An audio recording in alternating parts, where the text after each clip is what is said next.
ஆட்சி சரியில்லைன்னு சொல்லணும். என்ன சொல்லணும்? நலத்திட்டங்களை சொல்லணும். 1000 ரூபாய் திட்டம் சரியில்லை, யாருக்குமே கிடைக்கல, அதனால மக்கள் பயன்படவே இல்லை அப்படின்னு சொல்லணும். சொல்றது இல்ல. இலவச கட்டண பேருந்து கொடுத்திருக்காங்க பெண்களுக்கு, அந்த திட்டமே தேவையில்லாத ஒரு திட்டம் சொல்லணும். சொல்றது இல்ல. அப்போ மாணவர்களுக்கு 1000 ரூபாய் கொடுக்குறாங்க, அதை சொல்றது இல்ல. பெண்களுக்கு 1000 ரூபாய் கொடுக்குறாங்க, காலை உணவு திட்டம் கொடுக்குறாங்க, பல்வேறு திட்டங்கள் இருக்குது.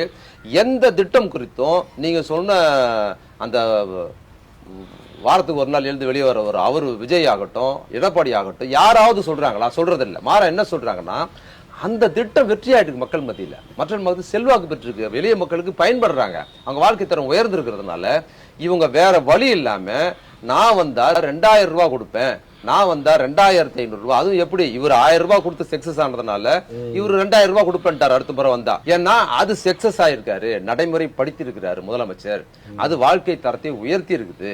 அப்ப நலத்திட்டத்தை பத்தி உன்னால ஒண்ணும் 2000 ரூபாய் 1000 ரூபாவே தேவையில்லைன்னு சொல்ற, எதுக்கு 2000 ரூபான்னு சொல்ல வேண்டியதான் நீ? அப்ப நீ ஒரு ஸ்கீமை கூட மறுத்து பேச முடியாது.